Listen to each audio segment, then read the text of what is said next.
Well, hello and welcome to I Love Gay today.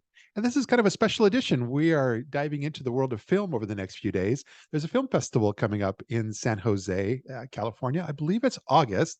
It's called Cinequest. And we're here with one of the filmmakers from a show. It's Genevieve Adams. How are you?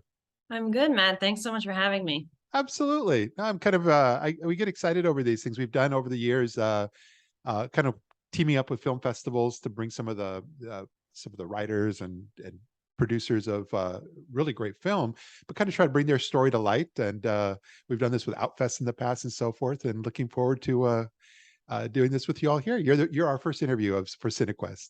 Oh, wow. I'm honored. But you have a film. It's called Simchas and Sorrows, and although it's not specifically any LGBT film in any way, shape, or form, but as we were talking, kind of with the way you embrace all this, your background and so forth. But no, just in general, tell us a little bit about the film. It's kind of quirky.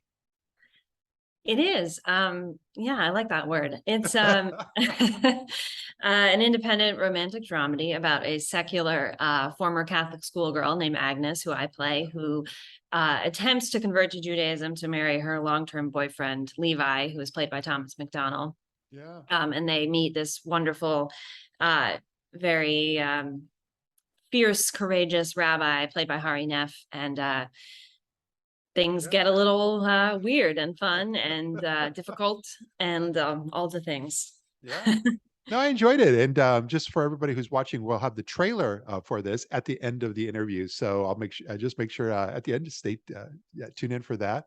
But no, it looks like I was going to ask you, did that tap into coming up with a story like this though? Did that tap into any personal stories or background or history?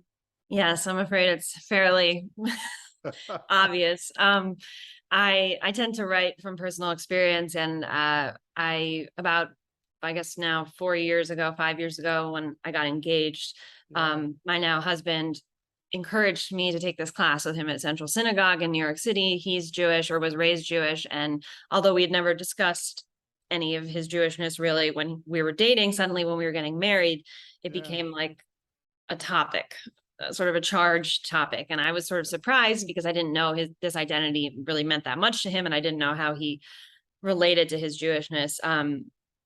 And so it was both funny and kind of a profound journey for both of us. And I started Yeah. writing little skits based on this class we were in, because it was bound to be funny because you're with a group of people who you don't know, talking about these kind of big life questions. And I always find that religion and comedy feed off each other. Yep. Um, Yep. and so Yeah. that's sort of how it started. That makes sense. No, I think that's what I could. That'll be kind of what we'll consider the extra little spark in there as far as what makes all this film work. Because when I was watching the trailer, yeah, no, it looked like uh, an incredible picture. But also, you've already had it in a few film festivals out there this year. How's it been received in reviews there? We're thrilled. Everyone's been incredibly positive about this film. I think a lot of people relate to it, Yeah. even if they're not Jewish or whatever. It's Yeah. the story of a couple coming together to get married. A lot of people relate to meeting your new family, trying to become part of another family. It's just ripe with comic and sensitive and profound kind of adventures begin Yeah. when you embark on that journey with someone. So a lot of people related to it, and we've had very positive feedback. So it's been great at Bentonville. That was our first in-person screening, and that was Yeah. great. Yeah. Gina Davis's film festival in Arkansas. So yeah, we've been all around with it so far, and we're excited to be in San Jose in August. Yeah, and so here we are. As for everybody who's in the Northern California area, make sure Cinequest has an entire lineup, and we'll be interviewing some of the different, like I said, filmmakers and so forth over the next week. But no, mostly I'm just really glad that you're able to take a few moments and share a little bit about both the film and your story here with our audience. Thank you. Me too. Absolutely. Well, thanks again, and we'll see you soon. Thank you so much, Matt.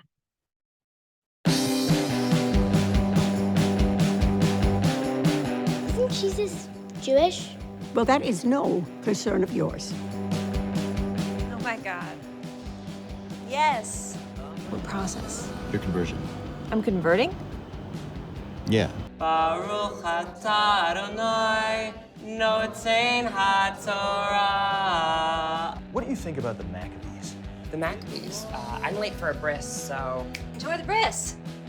Abe and Glacia just joined our synagogue. They got off the waiting list yesterday. Rabbi Feldstein from the Schneider's more conservative synagogue said I was the best student he's ever had. I'm gonna do it right when I'm in town. I'm gonna lube up in my birthday suit. Do you think that we can take the Christmas tree down before my parents come over tonight? You pray. Well, I'm superstitious, so as you can imagine, religion is very triggering for me. My bad. Hey, I'm looking for drama. Right this way. Because life is short and cruel, so let's have some freaking fun for once.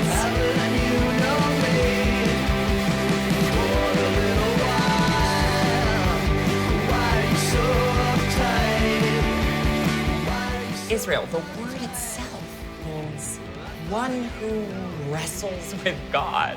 How can we possibly live in that light if we cannot confront the darkness?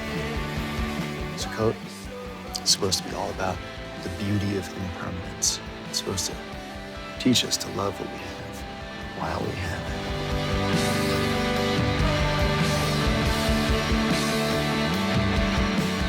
it. Tweet it. Shout it from the rooftops. It's exciting. It's so exciting.